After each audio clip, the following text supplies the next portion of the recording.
But unless HHS, the federal authority responsible for enforcing the Affordable Care Act rules, steps in, there might not be another obvious recourse. It might be difficult to find a person with the standing to sue the state or insurer for violating their rights under federal law.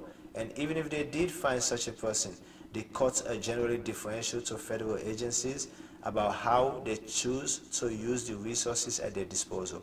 I think counting on the courts is a big mistake. Yeah, and dumb Troy don't stack the courts right now. You don't stack those courts, man. The federal government has limited resources and has to pick and choose when federal rules are violated. The courts usually won't second guess that determination. There is one notable difference between marijuana legalization and Idaho's Obamacare revolt. Enforcing federal drug prohibition would have cost substantial manpower and millions upon millions of federal dollars. Stopping Idaho's health care plan should be as simple as HHS sending a letter to the health insurers. But that is really a difference in name only. It wouldn't necessarily have any bearing on whether a court would force HHS to enforce Obamacare and stop Idaho's plan from going forward. In Bagley's reading then, the Trump administration is ironically enough the best defense for Obamacare against Idaho's subversion of the law. HHS might use any number of rationales to stop the state.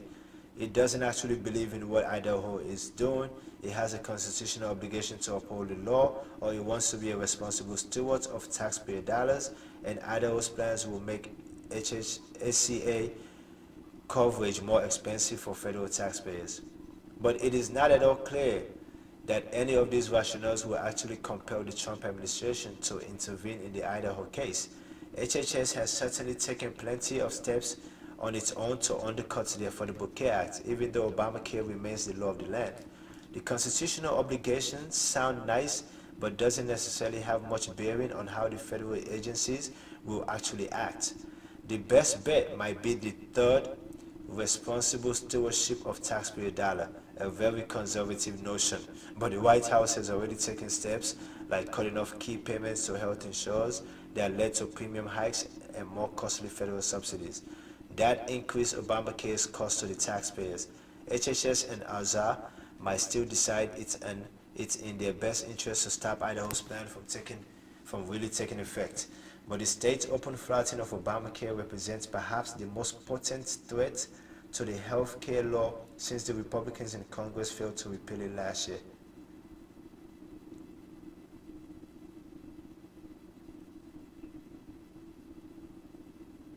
Oh, this is interesting.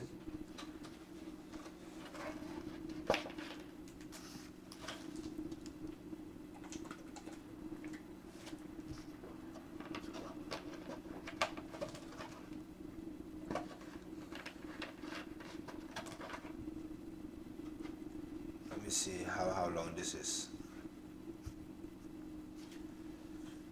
This is again from Vox, and it is written by Alexia Fernandez Campbell on today. And its title is Why Nearly 8,000 Marriott Workers Are Striking in 8 Cities.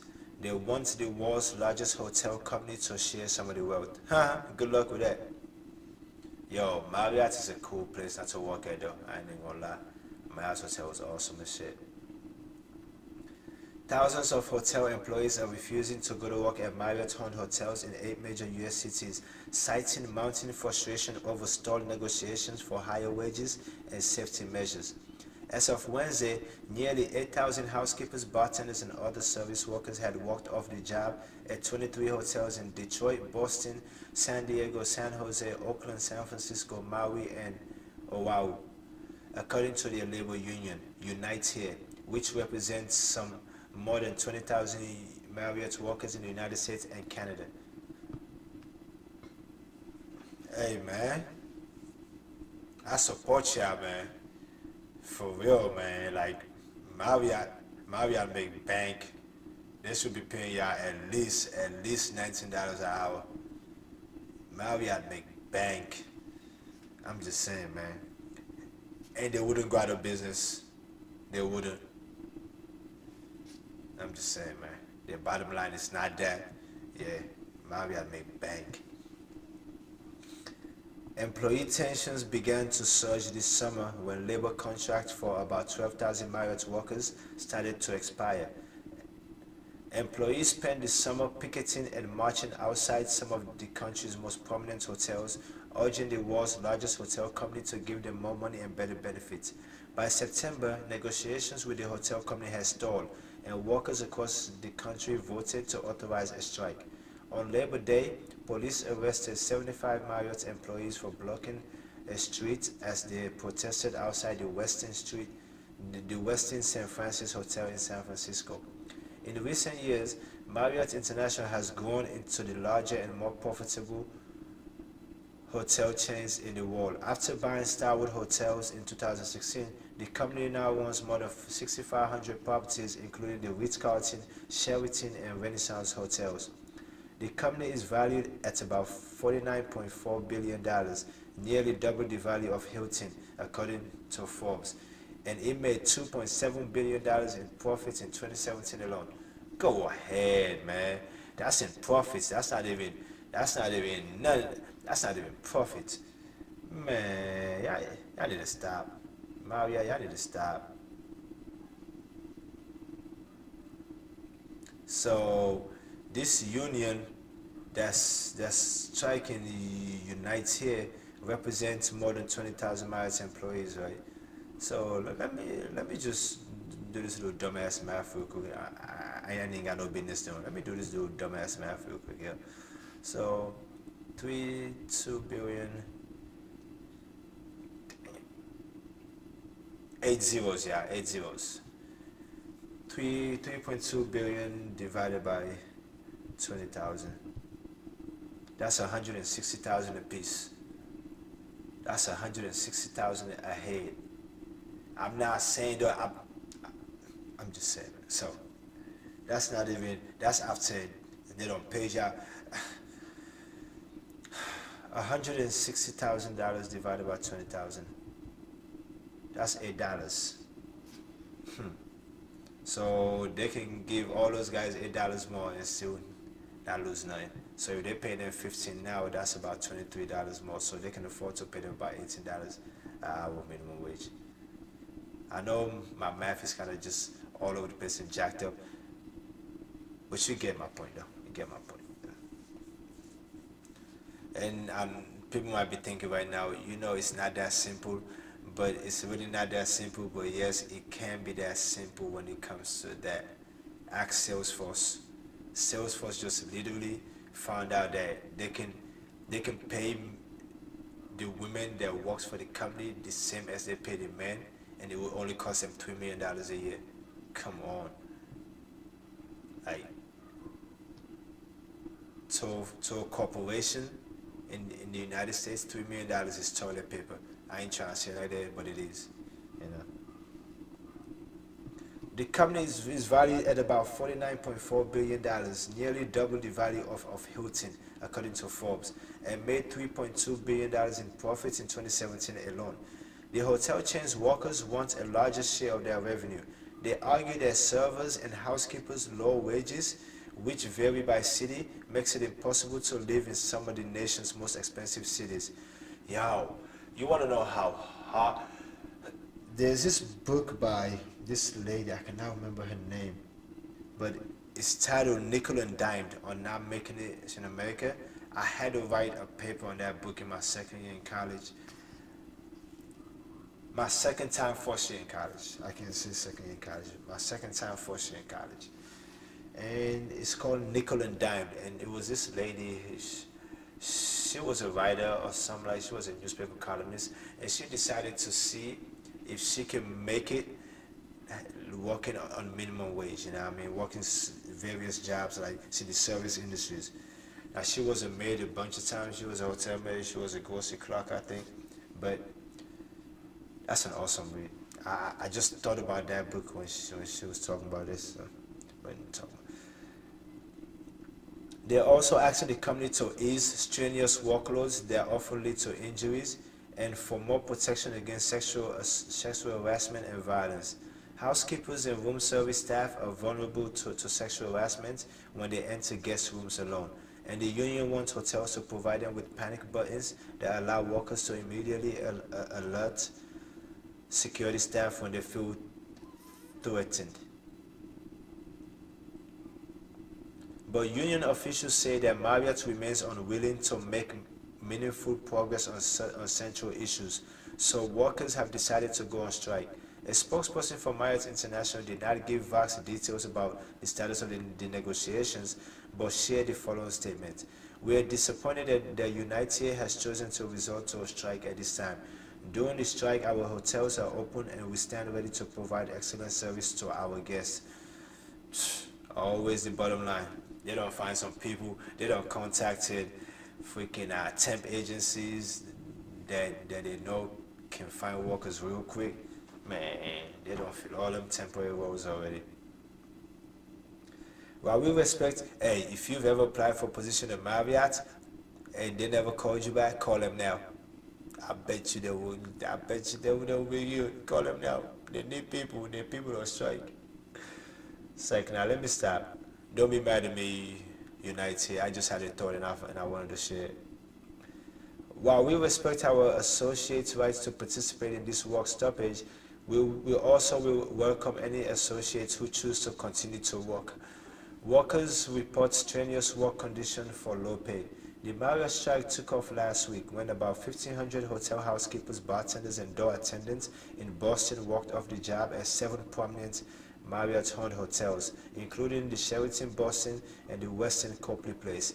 Now the number of workers on strike have reached nearly 8,000 in 7 other tourist destinations. Housekeepers have been complaining that the work they do is physically taxing and that they often have to work more than one full-time job just to afford to live in cities like Maui and San Francisco. May Luweng, who had been working as a housekeeper at the Sheraton Hotel for more than 30 years, told the Boston Globe that her knees are permanently bruised from decades of scrubbing toilets on her knees. The 71-year-old housekeeper said she can't afford to retire. Man, she ain't never lied about that. She can, man. I hope somebody can find it in their heart right now to look up this thing and do like a little crowdfunding for this lady, man. Let her retire, man. Like what? Like what? Just to simplify that she still goes to work every day, full time, probably 5 days a week, 8 hours a day, and picks up overtime days and all of that. At 71, that we got 20-year-olds out here, 27-year-olds, 37-year-olds, 32-year-olds, ain't trying to get no job because they say they got a record. When there's places that can help you find a job based on your record. I know it's places like that. Go ahead. Man, I gotta do this again. May Luweng, who has been working as a housekeeper at the Sheraton Boston Hotel for more than 30 years, told the Boston Globe that her knee has permanently bruised from decades of scrubbing toilets on her knees. The 71-year-old housekeeper said she can't afford to retire.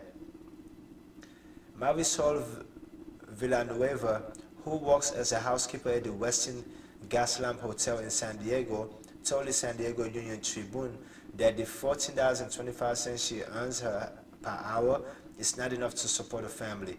You ain't never lie about that, Marisol. Trying to tell you. The strikes have captured national media attention, and even the attention of some members of Congress. Representative Joe Kennedy, Democrat Massachusetts, spoke to Marriott workers Wednesday morning as they picketed in Boston. We need to make sure that the people who power this city can afford to live here, Kennedy told the crowd. The economy is improving, but not for low-wage workers. No, the economy was improving. It's been halted right now by this dumbasses policies. The last time most Marriott workers negotiated a labor contract was 5 years ago, when the economy was still struggling to emerge from the Great Recession. Things are different now. Marriott is by far the largest hotel chain in the world in revenue, and the company had some of its highest profits last year. That doesn't even count the windfall that the country is getting this year from the Republican corporate tax cuts. The labor union said that aside from asking for a raise, hotel workers want a certain number of guaranteed work hours, more secure schedules, better sexual harassment protections, and pregnancy accommodation. Yo, that is not that much to ask, yo. That is not that much to ask for, man. Come on, man. I For that one day I might come in there that is slow. Don't feel bad that I'm not doing that much work that day, because for the other 6 days out of that week, it's busy as fuck, and I do 10 times more just to make up for that one day might be lax. Just give me 5 days on the schedule, man. Give me 40 hours with some overtime here and there. Let me get a little overtime, man. Let me pay tax. You know what I mean? Let me pay a little extra tax since I'm president and never pay taxes. Let's do something like that, man. You know what I mean? Does that make sense? So I'm not asking for too much, am I? But Unite Here Local 26, which represents Boston's Marriott workers, says employees are concerned about how technology will disrupt their careers. Many hotels are considering self-check-in kiosks and robot room service delivery. Yeah, I wouldn't put it past him. According to the Boston Globe, Brian Lang, president of the Boston affiliate, says employees want a role in this process. They could request training to learn how to operate the new technology, or the union could help the company develop a buyout program if it decides to shrink the workforce. We think that they have a particular responsibility as such to set a standard that really recognizes the work of the employees who creates the value that allows them to make the kind of profits that they have. You ain't never lie. Come on.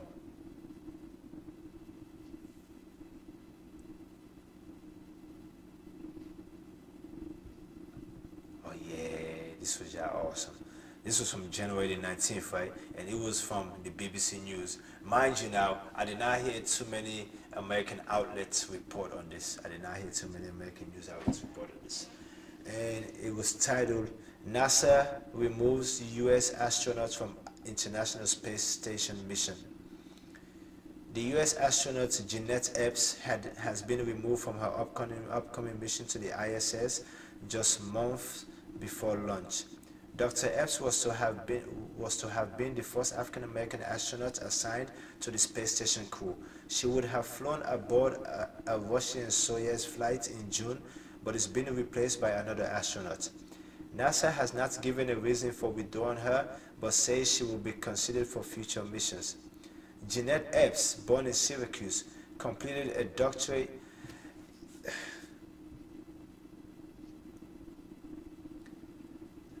Okay, so I'm gonna tell y'all the reason why. I'm gonna tell y'all the reason why. Trump didn't want that story. Yeah, I can say, how can he do that?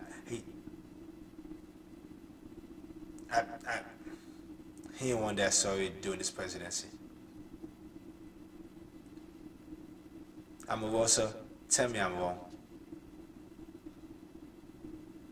She would have flown aboard a Russian Soyuz flight in June, but is being replaced by another astronaut. NASA has not given a reason for withdrawing her, but says she will be considered for future missions. Jeanette Epps, born in Syracuse, completed a doctorate in aerospace engineering in 2000. After graduating, she worked in a laboratory for 2 years before being to intelligence agency, CIA. She worked as a technical intelligence officer for 7 years before being selected as a member of NASA's 2009 astronaut class. Her time with the CIA included deployments to Iraq.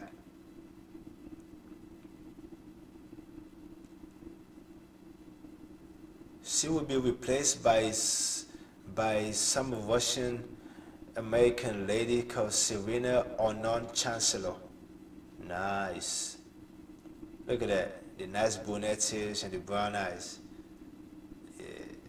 Mm. She can't be blonde, you know what I mean? Because she has to be brunette for her to be taken seriously, right? I'm sorry, did I go there? Yes, I did. My bad, white women. In an interview with Elle magazine last year, Dr. Epps said, I get very excited when I think about going up in space, partly because I compare it to going into a war zone. Both are very dangerous, but for me, it's a no-brainer. I would rather face the dangers in space than go back into a war zone. She added, when people come back from space, I see how much they want to go again. Dr. Epps was due to launch to the orbiting outpost from Baikonur, Kazakhstan, along with the German European Space Agency ESA astronaut Alexander Gerst and the flight commander Russian cosmonaut Sergei Prokopev. NASA offered no reason for the decision to remove her from the Expedition 56-57 mission. In a statement, they said she will return to NASA's Johnson Space Center in Houston to assume duties in the astronaut's office. Her replacement, Serena Ornon Chancellor, is a medical doctor from Fort Collins, Colorado. Dr. Ornon Chancellor previously spent more than 9 months in Russia supporting medical operations for space station crew members. See? Another way the Russian puppet in office have fulfilled one of the things that Vlad helped him.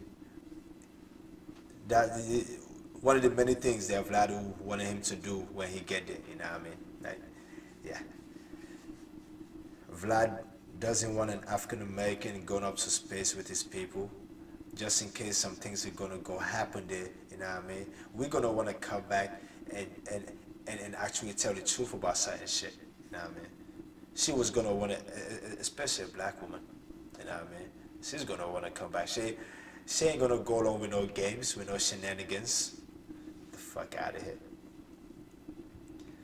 This was from Huffington Post, and yeah. I can't exactly remember which date it was. I don't see a date on here. Maybe it hasn't. But it is by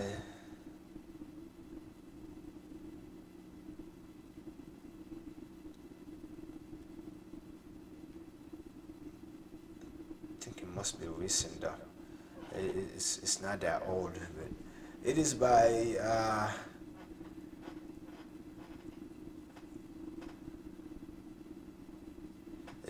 Arthur Delaney, and it's titled "The Next Recession is Really Gonna Suck." You think? The extra help unemployed people got during the Great Recession has emboldened states to mistreat them. Oh, before I get into that, let me go into this little thing I saw earlier. Where you at? Where you at? Where you at? Where you at? Where you at? Where you hiding at? Where you hiding at? Where you hiding at? Where you hiding at, man? Come on. Where you hiding at? Oh yeah. This was from the Washington Examiner now. Now, as you know, the Washington Examiner is now really known to be a liberal bastion of truth, you know what I mean? And this was by Brian Riley and Andrew Wilford, and it is titled "Trump's Tariffs Now Cost Americans More Than Obamacare Taxes."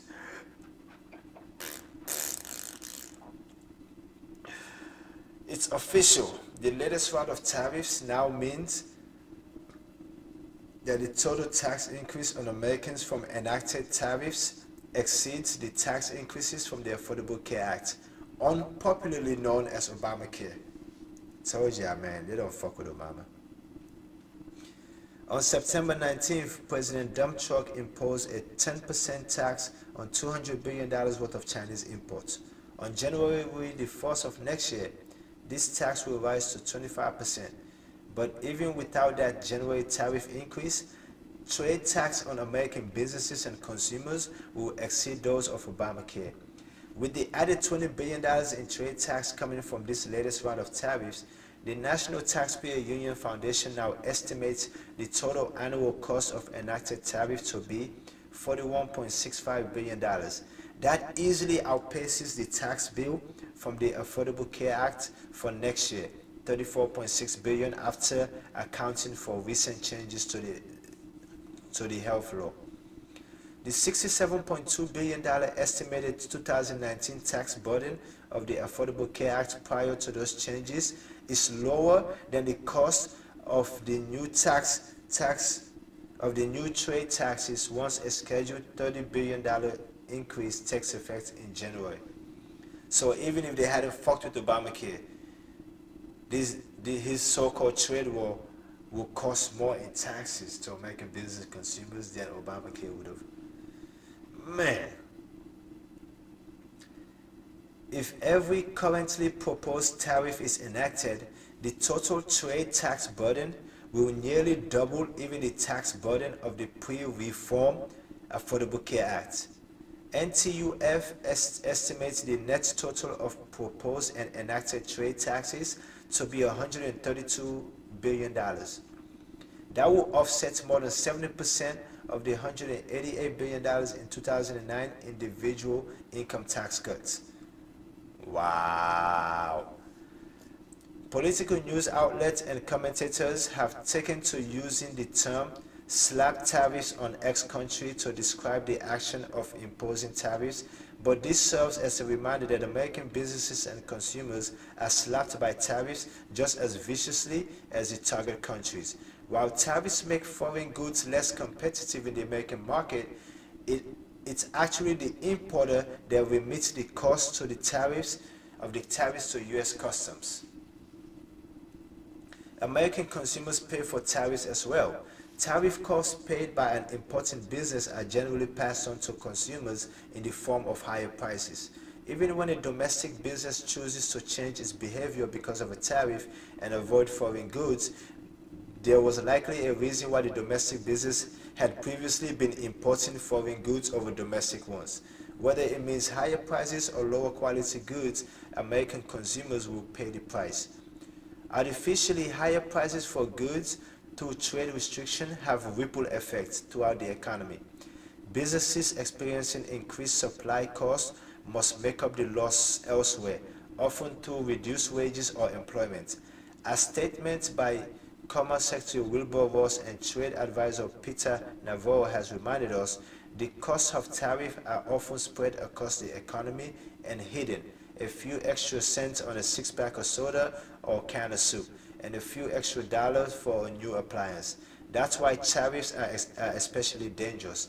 They allow the governments to pick winners and losers by imposing a hidden tax that is regressive and weakens Americans' economic security.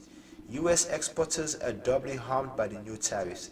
When Americans import fewer goods, that means our trading partners have fewer dollars to spend on American-made exports. Foreign retaliation against U.S. trade barriers adds to the damage.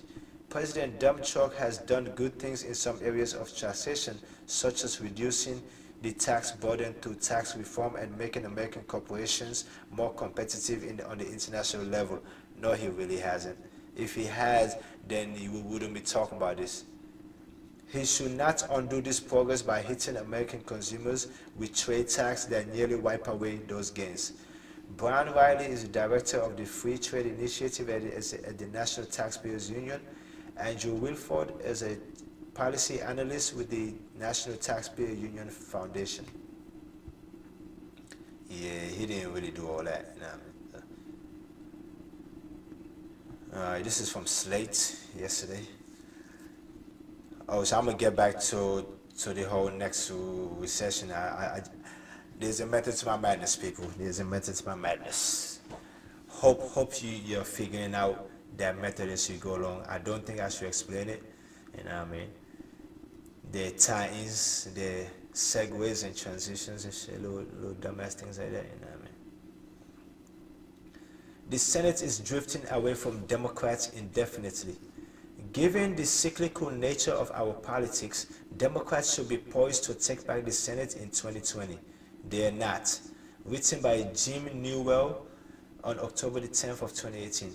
We're 27 days away from Election Day, and the most likely outcome is that Democrats will take control of the House, but not the Senate. Democrats who have white-knuckled their way through the difficult 2018 Senate map, then are counting the minutes until all this is over. and the party can make its Senate comeback in the 2020 cycle. Please don't let that be the case, yo. Y'all need to cut that shit out, man.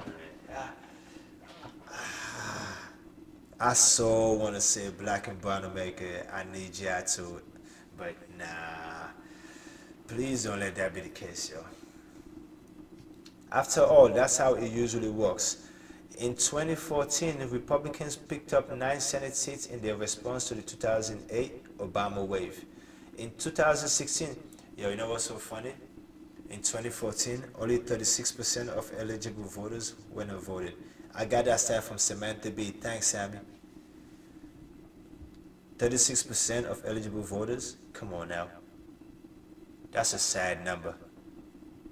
And that was 2014. You know what I mean? In the middle of Obama's second term. Most of all these little senators that confront Kavanaugh and doing all this little nonsense came in then. You know what I mean? So, let's see. After all, that's how it usually works. In 2014, Republicans picked up 9 Senate seats in their response to the 2008 Obama wave. In 2016, Democrats clawed back a couple of the seats Republicans won in the 2010 Tea Party wave. Republicans this cycle are trying to unseat all of the Obama coattail riders from his 2012 re-election. Please don't let that happen, yeah. By the laws of our alternate turn politics, it should come full circle in 2010 when Democrats avenge their 2014 Republican wave. But the next cycle is the one where the harsh reality of the Senate's structural bias towards smaller, less dense states truly begin to sink in for Democrats. Yes, towards smaller, less dense redneck states. They're mostly states of the Confederate. I'm just saying, man. Like, if it,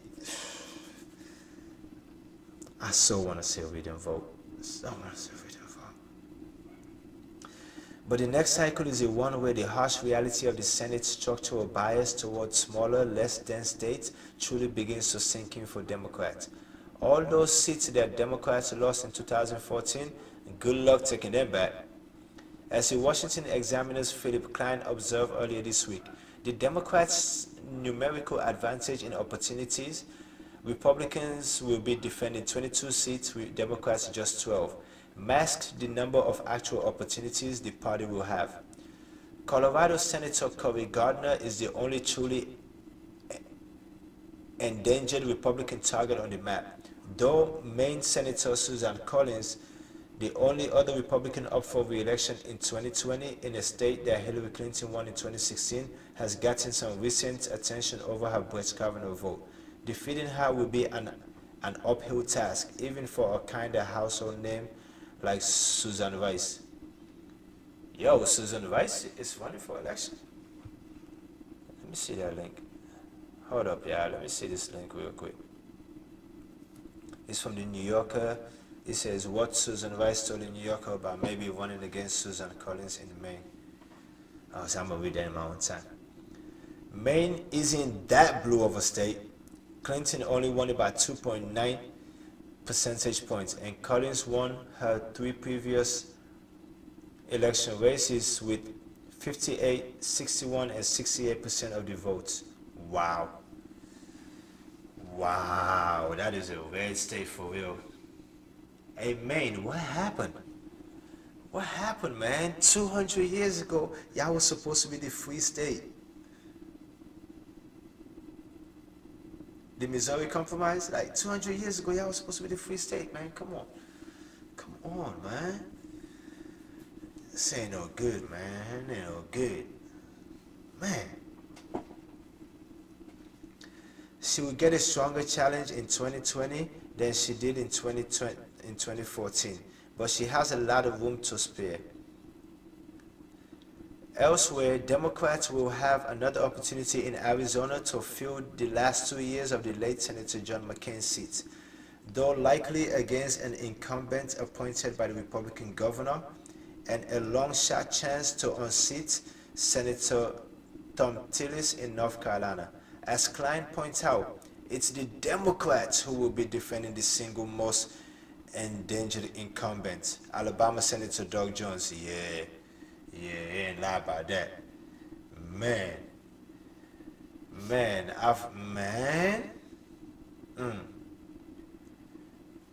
Ain't, ain't we so glad Roy Moore wasn't in the Senate when this whole Brett Kavanaugh thing that was going on?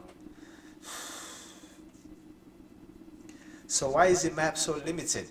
The vague notion that 2020 should present so many more pickup opportunities for Democrats stems from the seesaw feeling we've become inured to over the last few Senate cycles. What this misses and what should be so frightening for Democrats looking at their Senate prospect down the road is how many of these 2014 Republican pickups Democrats have no chance of taking back. Yeah. Republicans picked up 4 seats in 2014 from retiring Democrats. South Dakota Senator Mike Rounds won Senator Tim Johnson's seat. West Virginia Senator Shelley Moore Capito won Senator Jay Rockefeller's seat. Iowa Senator Johnny Ernst won Senator Tom Harkin's seat. And Montana Senator Steve Daines won Senator Max Baucus' seat. Baucus had given up his seat to serve in the Obama administration. His appointed replacement, John Walsh, dropped out of the race over a plagiarism scandal. These Republicans aren't going anywhere. Yeah, they're not.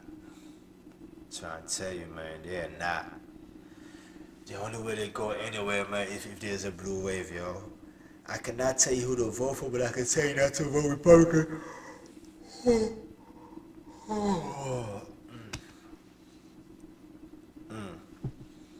These Republicans aren't going anywhere. Once the senior Democrats that have held these seats for decades retire, they were Republicans for the taking and keeping. Incumbent Democrats were also defeated in 2014 in Arkansas, Louisiana, and Alaska by Republicans who will not lose those seats in 2020. Rather than a pendulum shift in Democrats' favor, the 2020 Senate map is shaping up to be the moment when the organic Republican majority within the Senate falls into place. Dumb Trump won 46% of the popular vote in 2016, but 60% of states. And states like Idaho and Wyoming gets just as many senators as California. Unless a whole bunch of red states suddenly turn blue, Democrats will be stuck where they are in the minority. See, that makes sense. Unless the minority decide to turn out and make all these red states blue, just like the Democrats, us minority will be stuck in the minority. It's all about turnout, man. It's all about turnout. Samantha Bee said it best. Only 36% of people, eligible voters, went and voted. 36% went and voted in 2014. That was only 6 years after Obama took office. And if I look right now, if I Google it right now, if I look right now, right? Eligible voter turnout in 2008. Voter turnout in 2008.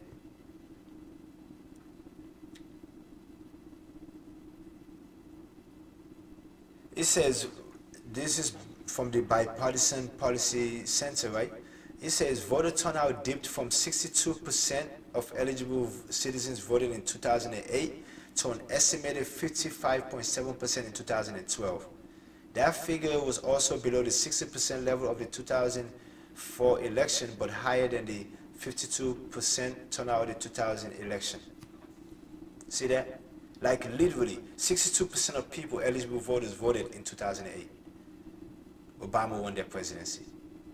In the next presidential election, it was a lot less because a lot of black folks did not go vote. Yes, a lot more Republicans went and voted. You know what I mean? Like I'm just saying, yeah. I'm not making this shit up. Dump truck won 46% of the popular vote. 62 million people, yo. That's all that went to vote for him. But 60% of states, that means all those chunky little people in those states, all those red states, Confederacy. Y'all remember how the map went? It was blue right here, little blue and red right here, and then red up the middle. Yeah, I remember. That map is ingrained in everybody's mind right now. That map is ingrained. Like, that's probably the one map they will show anybody 50 years from now, and they will tell you exactly what that map represents. Maybe The Simpsons had something to do with helping that image being seared into our collective subconscious, but still that map is seared into everybody's subconscious. How it was evenly red all up the middle. It was like splitting the Red Sea. It's symbolic of how they were splitting the country in the middle. You know what I mean? It's always these fucking Confederate states, yo. They're chuck deep in the middle of the country, sowing discord outward. Right from the middle, they want to call themselves religious zealots. But yeah, I'm gonna leave y'all alone, man. Astaghfirullah, astaghfirullah, astaghfirullah, astaghfirullah, astaghfirullah, astaghfirullah, astaghfirullah. God forgive me. I'm sorry, Trump Americans. I had to say astaghfirullah right there, man. You know what I mean? Yeah. Assalamu alaikum, assholes. I digress though. Dump truck won 46% of the popular vote in 2016, but 60% of states. And states like Idaho and Wyoming get just as many senators as California. You only get two senators a state. Unless a whole bunch of red states suddenly turn blue, Democrats will be stuck where they are, in the minority. Some Democrats are hopeful that the sharp red shift in predominantly smaller, whiter, more rural states will be counterbalanced as diversifying states like North Carolina, Georgia, Arizona, and Texas turn blue. But those smaller, whiter, more rural states have already completed their shift to the right. The others have a long, in some cases, really long way to go before they can be considered blue in the way that we consider, say, Arkansas red. You know, that's like the one state that I don't think about. That's like the one state I don't think about, yo. Like, I'm trying to tell you, in like, I would probably go a whole year and think about every other state but Arkansas. It's in my mind. Like, I just feel like Kansas already exists. Like, where the fuck you come from? Arkansas. But the democratic frustration is living under the democratic frustration of living under minority rule isn't exactly subdued right now, but it's about to become one of the biggest political stories of the next decade. Yeah, yeah, lie about that. I got some of my boy Mitch McConnell, right? They said he's looking at. He said McConnell looking at criminal justice reform after midterms by Alexandra Bolton. Senate Majority Leader Mitch McConnell, Republican Kentucky, says he will move a criminal justice reform compromise after the November 6th election if it has 60 votes. I wish the Democrats have 60 votes, yo. I wish Democrats have 60 votes for the next 2 decades, yo. I wish people go vote every year for just Democrats all up across the board for the next 20 years, 50 years to start. So it will be a 60 vote majority all the time, all the time. Yes, I said it. The Republican Party has proven themselves to want to keep the country to pre-Civil War mentality. Like, I'm all for the two-party system, you know what I mean? I'm all for it, but until they fix what's in their hearts, and I think the only way they can fix what's in their hearts is if we show them their way of doing things is jacked up, and the only way we can show them is by kicking them out of power. Period. Got to chase those crazy bald heads out of the town. The Senate GOP conference is divided on the package, which merged a House-passed prison reform bill with bipartisan sentencing reform provisions crafted by the Senate. The bill is a high priority for senior White House advisor Jared Kushner, dump truck son-in-law. Criminal justice has been much discussed, McConnell told reporters Wednesday. What we will do after the election is take a whip count, and if there are more than 60 senators who want to move forward on that bill, we'll find to address it.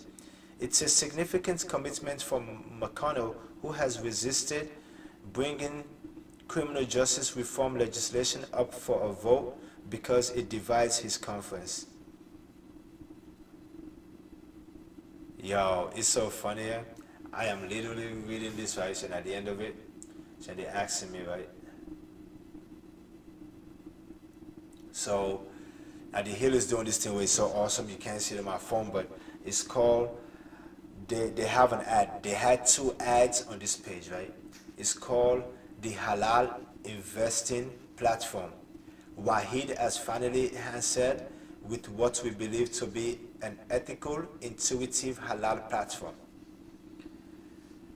And then they have another ad from the NCRR and from the NRCC.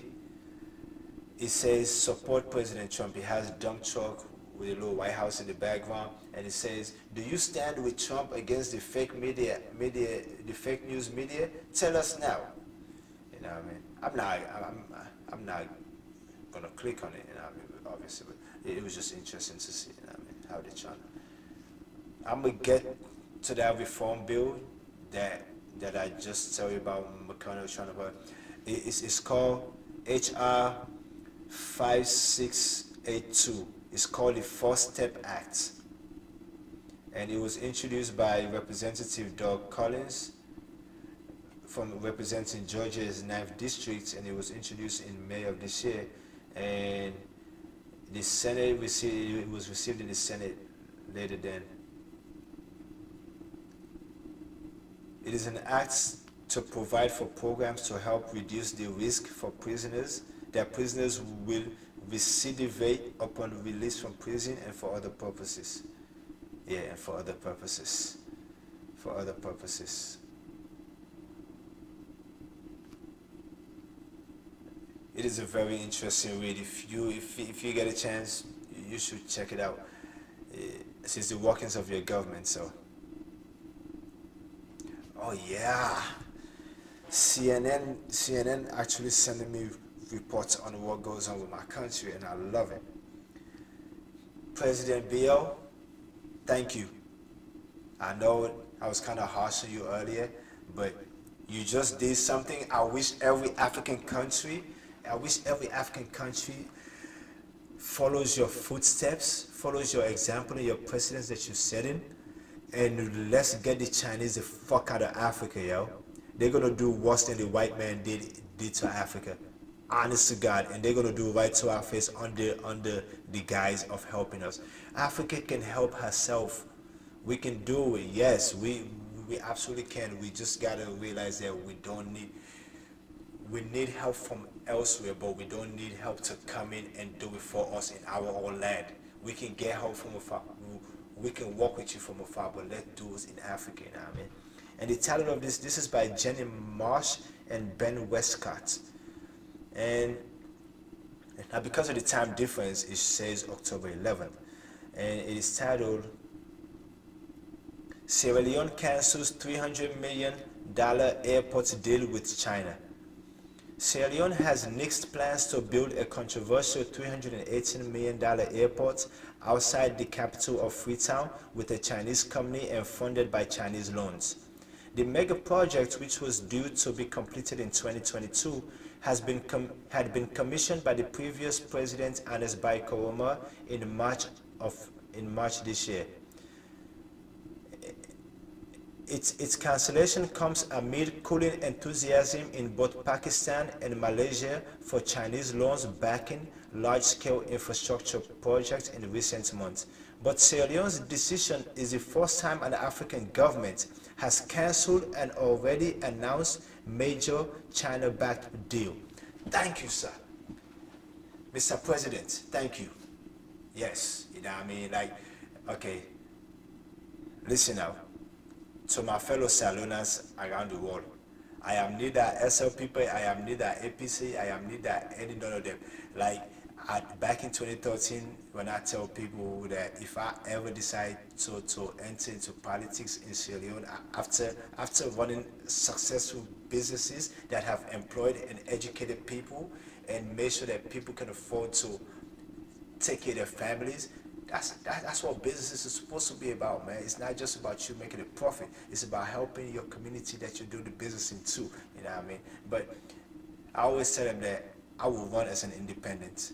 And hey, I bet you always tell me that, nah, you can't run as an independent in Sierra Leone and win. I said, man, I ain't tripping about that.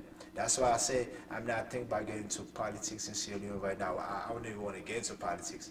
I'd rather be a businessman, yo. I ain't gonna lie. Honest to God, get them, man. That's what he said. But, you know.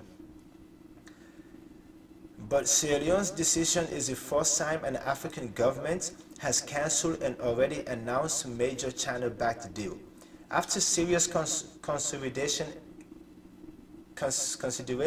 and diligence, it is the government's views that it is uneconomical to proceed with the construction of the new airport when the existing one is grossly underutilized, said a letter from the country's Minister of Transportation and Aviation to the project's director, published in local media. Speaking to the BBC on Wednesday, Sierra Leone's aviation minister Cabinet Calon said the current airport will be renovated instead. Thank you. I, I, I was gonna say walk on that bridge too, but yeah. I do have the right to take the best decision for the country, he said. It's unclear if there are any financial penalties associated with cancelling the deal. Politics at play. Sierra Leone is one of Africa's poorest nations, and it is rated by the International Monetary Fund as being at moderate risk of debt distress. Under former President Koroma, who was in office from September 2007 until April this year, the country took on $224 million of Chinese debt, 116 of which was racked up in 2016 alone, according to the Johns Hopkins SAIS China Africa Research Initiative. President Julius Maada Bio came to power in a hotly contested election several months ago and has since reassessed some of the financial commitments made by his predecessor. The Mamama International Airport deal had been controversial for years, partly due to the lack of transparency about its terms, according to Linda Benabdallah, assistant professor of politics and international affairs at Wake Forest University in North Carolina. The state-backed China Railway Seventh Group, an experienced builder of bridges and highways across Africa, had been contracted to construct the airport with funding from China Exim Bank. These renegotiations are an important sign of African agency and rethinking the terms of deals signed between Chinese and African leaders, Ben Abdallah said. Sierra Leone will now upgrade its current airport in the town of Lunge, which has been criticized for its poor connectivity to the capital. Lunge is separated from Freetown by an estuary, which means a ferry ride is necessary to reach the city. Yo, and the only ferry that the country has been in operation as long as I've been alive. Like, so many people don't died on that thing, man. Man, only God is protecting Africa. I ain't gonna lie, but I digress. The government is reportedly considering building a bridge to link the airport to Freetown. That's one of the reasons I had respect for the presidents that was for the one Sierra Leone presidents that I grew up on when I was conscious of before I emigrated to the United States. And his name was Ahmed Tijan Kaba, may he rest in peace. The Chinese wanted to build this bridge about 20 or so years ago. The Chinese wanted to build that bridge about 20 years ago. So they had a deal, they made a concession. Now I don't know how true this is. This was something that was in the news. This was the talk of the time. This is the, I think it is true though, but still. They made an offer to build that bridge connecting Lungate to Freetown, but their concession was whatever minerals or resources, whatever they found underneath of the waters was to be theirs without any of it coming back to the country. See, John could be like, man, I can get the fuck out of my face with that. That ain't happening. You know what I mean? I like that very much. Getting into the red. Collectively, African countries owe China about $130 billion, according to the China-Africa Research Initiative. Money which has mainly been used to fund transport, power, and mining projects. At this year's Forum on China-Africa Cooperation, FOCAC, summit, a triennial meeting between Beijing and African heads of state, Chinese President Xi Jinping announced a further $60 billion in loans and aid for the continent. In August, 16 United States senators warned their government in a letter to Treasury Secretary Steve Mnuchin and Secretary of State Mike Pompeo that predatory Chinese infrastructure financing was creating unsustainable levels of debt in the developing world, which the IMF was having to bail out. Much of the debt was due to extravagant spending in support of Xi's ambitious Belt and Road Infrastructure program, which aims to build huge trade corridors linking China, Europe, Africa, and the rest of Asia. China has been accused of operating a policy of debt-trapped diplomacy, which could see Beijing pressure countries that can't repay loans into exploitative deals. In 2010, Beijing invested $1.5 billion in a Sri Lankan port. When the country couldn't repay its debt, the facility was signed over to a Chinese state-owned company on a 99-year lease. But some African leaders have been grateful for the investment the Chinese government has been providing.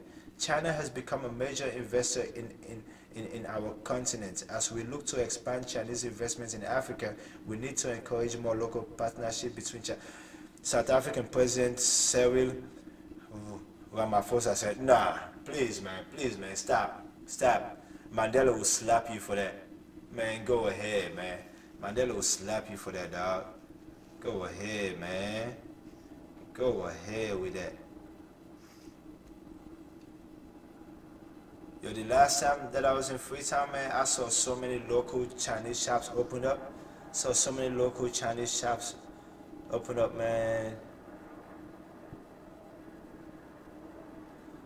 You got so many. Got so many little Chinese shops opened up, man. I know they're talking about this on a grander scale, but still. Oh, this is interesting right here. Let me see this. This is from Politico, about 10 minutes ago. It says Trump no longer ratings gold, loses his primetime spot on Fox News. In a crucial period with the midterms less than a month away, some in the White House are worried that the president is losing a megaphone to his base. President Dump Truck loves to brag about ratings, but he's not getting any anymore. As he's ramped up his rally schedule ahead of the midterms, viewership numbers for the raucous primetime events have been roughly similar to, sometimes dipping below, Fox News' regular programming, and the network has recently stopped airing most evening events in full. During 3 Trump rallies last week, Fox News showed clips and highlights from his speeches, but stuck largely with its normal weekday primetime programming. On Sunday, when Fox News reports and Justice with Judge Jeanine would ordinarily air, the network showed Trump's speech from Topeka, Kansas in full. But on Tuesday, a rally in Council Bluffs, Iowa was particularly hard to find. It was not aired live on any major network, and even C-SPAN cut away for other news. And on Wednesday night, as Dump Truck to the stage in Erie, Pennsylvania at 7 p.m., Fox News stuck with its coverage of Hurricane Michael. Since Trump took office, CNN and MSNBC have mostly declined to air his campaign rallies, though, like Fox News, they will typically carry any presidential speeches or comments to reporters. Fox still provides live streams of the campaign event online, but during a crucial period with the midterms less than a month away, some in the White House are worried that the president is losing a primetime megaphone to his base. One senior White House official was unsure why the network would decide to cut away from presidential rallies, saying officials plan to look into that and wouldn't be surprised if White House Communications Director Bill Shine, a former Fox News executive, was in touch with former colleagues about the trend. The loss of national coverage is equally, if not more, concerning to the candidates on whose behalf Trump is traveling the country. It exposes us to a national audience that we normally get. Fox News is realizing the error of their ways. That's not what's going on, though. I'm just saying. Okay. Back to Huffington Post and Arthur Delaney. The next recession is really gonna suck. The extra help unemployed people got during the Great Recession has emboldened states to mistreat them.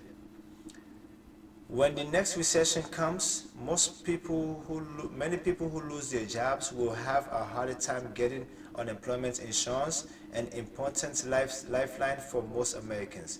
In several states, those people could have to pee in cups just to qualify. Those who don't get benefits will have to settle for the sort of fake jobs our economy produces in abundance. A contract job in an Amazon fulfillment center, say, or a gig delivering groceries to people who still have careers. Talk of a recession is in the air again after the recent wobble in the stock market. It's highly likely the next recession will occur in the coming 3 years while Donald Trump is still in office. Maybe it will happen as a result of his inflation-baiting tax bill. Maybe it will have something to do with excessive consumer debt. We don't know what the cause will be, but we do have some idea of how Americans will experience the next sustained economic slump. Since the Great Recession, during which the GOP repeatedly, if grudgingly, went along with former President Obama to extend unemployment insurance, Republicans on both the state and federal level have pushed to make benefits less generous and harder to get. Meanwhile, the holes they've created in the safety net will be filled by so-called alternative work agreements, that is gigs, which offer fewer protection for workers than full-time jobs. By design, America is ill-prepared for its next recession, and it's gonna suck. It's the US government that measures economic growth and the unemployment rate, but it's actually up to a private non-profit organization called the National Bureau of Economic Research to tell us when a recession has begun. Since the 1920s, this organization has had a committee of eggheads looking at a variety of indicators, especially personal income levels, unemployment rates, and the gross domestic product to determine when a recession has started. A recession starts after economic activity has reached its peak. Right when things are better than ever is when they're about to get worse. The decline in business conditions has to affect the whole economy. It can't just be a single sector slump like the one Amazon has wrought among retailers. But you won't know the recession has started until later because the NBER waits until the government has finished its data revisions, which happens over a period of months. It wasn't until 2008 that the organization announced that the recession had begun in 2007. There have been 11 recessions since World War II. The current economic expansion began in mid-2009, making it the third longest in history, and it cannot last forever. It would have if Clinton had won the election. It would have. Expansions don't just die of old age. One thing that can trigger recessions is the Federal Reserve hiking interest rates to quell inflation. The Federal Reserve is currently in the process of raising rates, but inflation is still low and most economists see no cause for concern in the immediate future. Though economists are not exactly great at predicting what will happen, when wage and price pressures develop, that's when the clock starts to tick, says Mark Zandi, an economist with Moody Analytics, a financial analysis provider.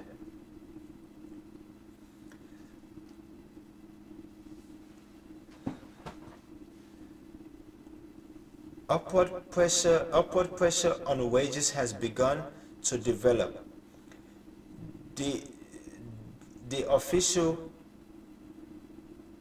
The official unemployment rate is still falling, and it has been at or below 5% for about 2 years, a level that has traditionally triggered inflation fears.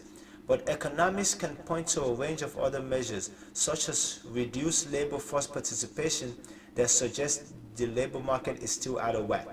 With interest rates already very low, the Fed has wanted to bring them up partly to ward off phantom inflation and partly just so it can lower them again when the next recession comes around, because it will. One possible table setter for a recession, Zandi said, is a huge tax cut that increases the size of the federal budget deficit, something very much like the contents of the Republican tax bill that Trump signed in December. In such a scenario, all the extra money in taxpayers' hands could cause the economy to overheat, leading the Federal Reserve to hike interest rates faster in an effort to stave off inflation. If the tax cuts are deficit financed, that is going to juice the economy and it will overheat, significantly raising the odds of a recession early in the next decade, Zandi said.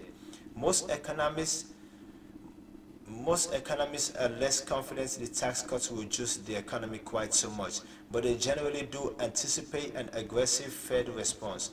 Interest rates are projected to rise in the short term because the legislation could boost aggregate demand and output, leading the Federal Reserve to increase interest rates to avoid a surge in inflation, the Nonpartisan Tax Policy Center said in its December 2017 analysis of the economic effects of the new law. Outgoing Federal Reserve Chair Janet Yellen, for her part, kept the Fed's plans cryptic in the wake of the tax bill. I think my colleagues and I are in line with the general expectation among many economists that the type of tax changes that are likely to be enacted would tend to provide some modest lift to GDP growth in the coming years, she said. While federal and state governments run an array of programs that respond to economic needs, nothing is more important when mass layoffs roll around than unemployment insurance, which is not handed out to just anyone. Trust me, I know. Only people who are laid off through no fault of their own, who have well-established work histories over the previous year, are eligible. Benefits are designed to replace about 46% of the person's lost wages. The average unemployment benefits range from $330 to $350 per week since 2016, according to the Department of Labor, making it more valuable than other programs responding to economic needs. Food stamps, for instance, might provide that much money over the course of a month. The generosity of the program serves two purposes. One is to protect layoff victims themselves, and the other is to prevent a broader deflationary spiral caused by desperate people accepting terrible wages at jobs for which they are not really suited. After the Great Recession got underway, while hundreds of thousands of people were losing their jobs each month, Congress started increasing the duration of unemployment insurance for people who had used up the standard 26 weeks of benefits that states provide.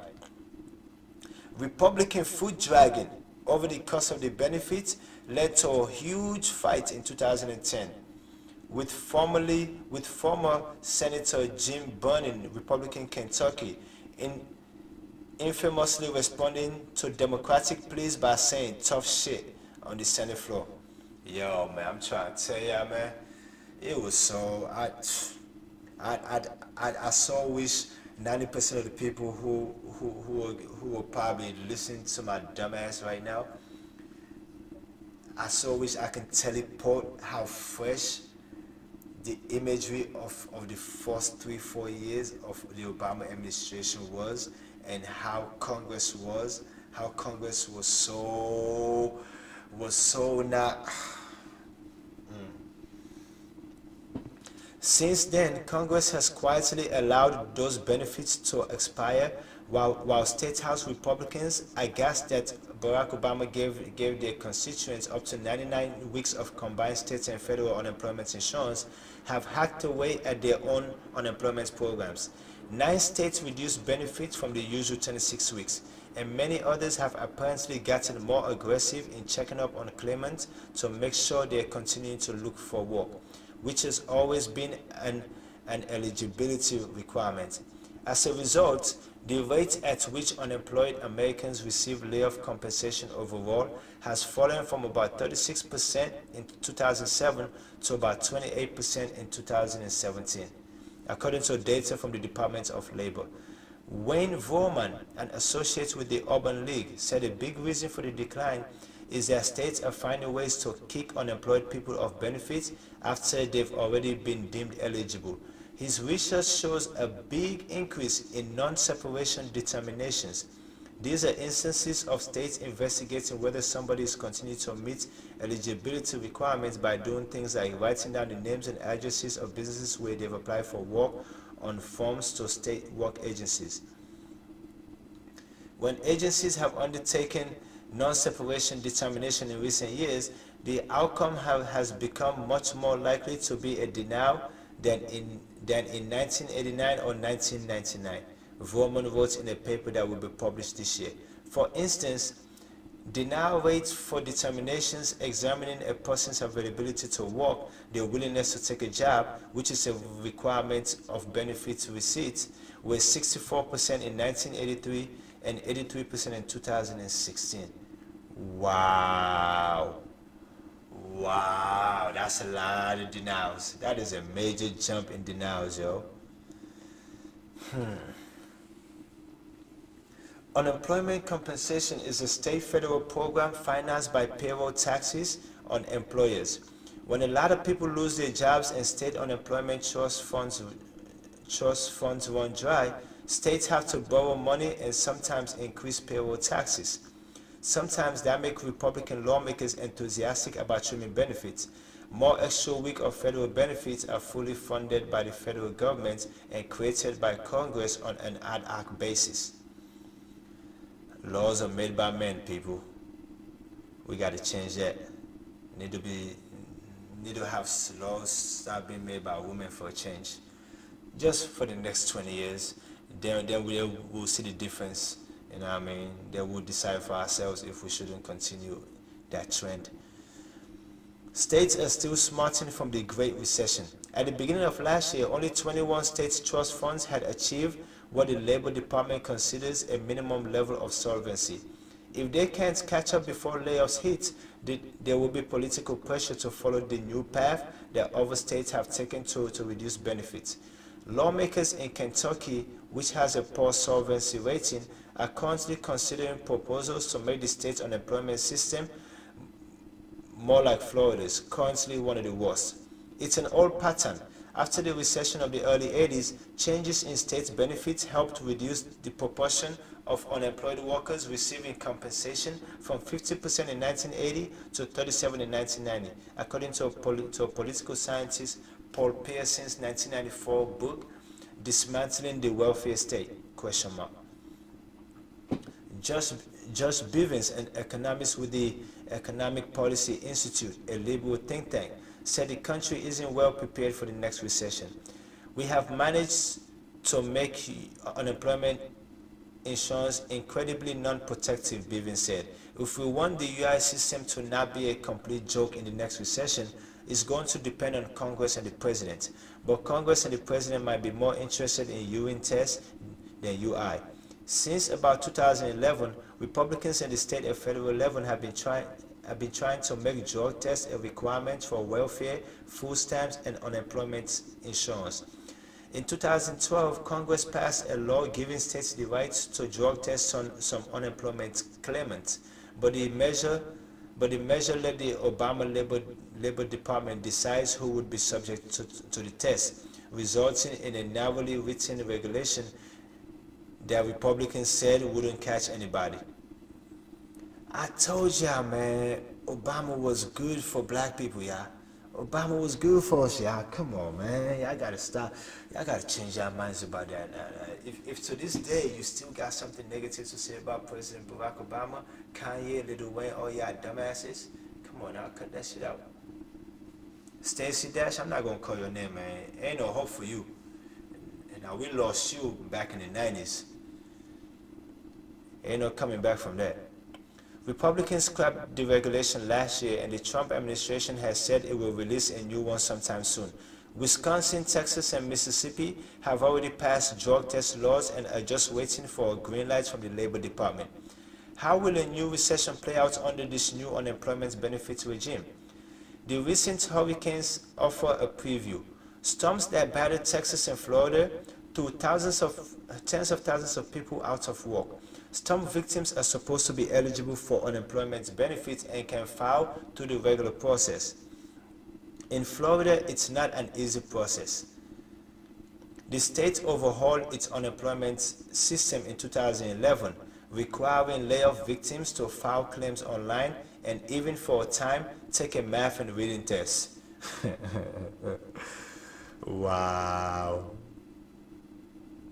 You know what? I just added Florida to that list of states that will not live in.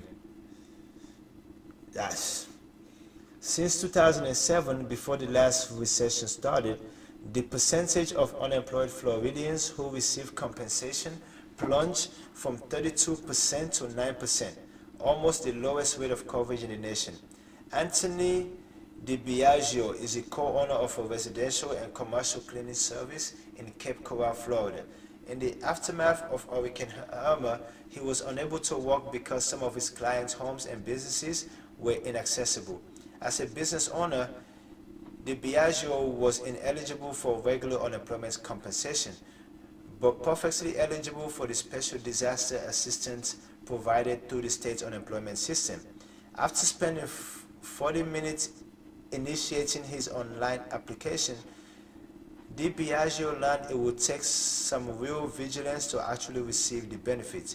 He would have to request payment every 2 weeks and register with an online service called Employ Florida Marketplace as though he were looking for a job, which as a business owner he was not. Unfortunately, this is counterproductive for me because I know that my unemployment is temporary and I'll most likely only need benefits for 1 to 2 months, he said in a Facebook message. Even if I found a job with EFM, I couldn't commit to it because I already own a company which plans to be fully operational as soon as possible. The problem stems partly from the state's apparent desire to discourage people from obtaining benefits and partly from plain old private sector incompetence. Florida hired Deloitte Consulting to overhaul the website and complained loudly about the contractor's work, which in 2013 and 2014 the state blamed for claimants being unable to receive benefits in timely fashion. Handling claims through an automated system is supposed to save money on staff, but 2 other states that hired the firm to overhaul electronic benefits delivery have also encountered massive benefits delays and other problems. A Deloitte Consulting spokesman said unemployment systems in all 3 states have been fully functional since 2014. Unemployed workers in all the states in which we have worked are receiving the unemployment benefits for which they are eligible in a timely fashion and in accordance with state and federal laws, he said. I mean, anybody can put out a statement, right? The state that runs these really thread-bare programs is not the economic stabilizer you would want for a family facing job loss for their main wage earner. George Wentworth, a senior staff attorney with the National Employment Law Project, said in an interview, It's the most important program for the average American who loses their job. That's why there are standards in federal law saying as soon as you're eligible, you should be getting payments within 3 weeks of filing that claim. The Florida Department of Economic Opportunity declined to comment. One thing that could actually make the next recession less miserable than its predecessor is work sharing.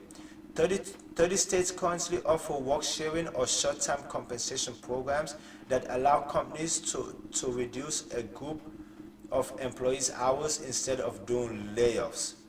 The state then uses its unemployment insurance trust fund to compensate the workers for the missing hours. Congress doled out $100 million for states to set up work sharing programs in 2012, and several states designed new programs as a result. A Labor Department Commission study released in 2016 found that of the more than 2,000 businesses that enrolled in a state work-sharing program from 2002 to 2013, most had a favorable experience and more than 80% said they would sign up again. It's such a good idea that of course nobody has heard of it. Of course, man. Because it was something good that came out from the Obama Labor Department. You know what I mean? But can't hear about it. Economists who are familiar with work sharing say it's ridiculous how unfamiliar the concept is to most people considering its bipartisan backing. One flaw of the policy is that it's entirely up to employers to sign up for the state-sponsored programs, even though it's workers whose livelihoods are at stake. It would be neat if employees could initiate this as well, economist Lonnie Gold of Penn State Abidjan said. The information is just not out there. Another distinguishing feature of the next recession will be the prevalence of fake jobs with no benefits. Since 2005, the percentage of the workforce toiling in alternative work arrangements such as freelance or subcontractor gigs has risen from 10 to almost 16%, according to the 2016 research by Lawrence Katz and Alan Kruger, economists at Harvard and Princeton, respectively. Less than 1% of jobs are for online platforms like Uber or TaxRabbit. Alternative work arrangements are more commonly among the lines of those Amazon warehouse jobs where you don't actually work for Amazon. This kind of work accounted for all of the net employment growth from 2010 to 2015 and has spread throughout occupations. The advantage is that these jobs are easier to get. The disadvantages are that they are less likely to come with benefits, they are less secure, and the schedules are more erratic. And people working in such jobs may be ineligible for unemployment since if they are not actual employees of the firm, they work for their states, for the firms they work for, their states won't have W-2 forms on file reflecting their earnings. For people who don't have benefits, the flexibility of contract work may be their only lifeline. Katz and Kruger found in a follow-up paper that people who suffered unemployment were significantly more likely to find themselves in an alternative work arrangement after the Great Recession, something that will happen again more next time the economy tanks. We will certainly expect a jump in people as they lose out on opportunities of more traditional jobs, moving into alternative work, Katz said. I haven't believed a word they told me in years. Donald Witkowski, former paper mill worker. Then there's the Trump factor. When the mass layoffs return and the unemployment rate rises, the newly jobless will discover that not only have they lost their livelihoods, but they have also been fake news. The President of the United States will deny that the bad jobs numbers are real, just as candidate Trump insisted the official unemployment rate was 10 times higher than the Obama administration said. Dumb Trump will not hesitate to cast doubts on his own government rate when it starts rising. Who cares? Well, the tens of millions of Americans who will churn through the unemployment systems are going to care. And those tens of millions of Americans right now need to go out and vote. I cannot tell you who to vote for, but I can tell you not to vote for the Republican. Who cares? Well, the tens of millions of Americans who will churn through the unemployment system are going to care. One of the worst things about being unemployed, aside from the fact that you have no money, is that you lose a routine that essentially connects you to society through daily interactions with other people. Yo, yo, killed it. He said one of the worst things about being unemployed, aside from the fact that you have no money, is that you lose a routine that essentially connects you to society through daily interaction with other people. And since American culture closely links your value as a human to your career, it can be difficult to maintain self-respect, which helps explain the link between joblessness and suicide. Massive numbers of alienated and vulnerable people already living a surreal existence, will be explicitly told they're not even real. Ask anyone who suffered more than a brief spell of joblessness in the wake of the Great Recession, which officially lasted from December 2007 to June 2009, how it felt to keep hearing that the economy was improving. Asked Donald Witowski. I haven't believed a word they've told me in years, Witowski told Huffington Post, and that's how he felt even though the president at the time took pains to say that. Despite economic progress, many people had been left behind, a kind of nuance Donald Trump doesn't do. Witowski, 59, lost his job in 2011 when the paper mill in Wheaton, Wisconsin closed down. He had worked there for decades. Now, still unemployed and receiving disability benefits, he's alienated from his government even after having gotten nearly a year of unemployment insurance thanks to a series of federal extensions. Whatever goes wrong with the next recession, he says, will be worse than whatever the statistics say. He has a prediction for the next downturn, and it's based less on economics than on his experience of the last one. It won't be a recession, he said. I think it will be a total collapse. I'm with you, Donald. I'm with you, Donald. I'm just saying, man. I'm with you.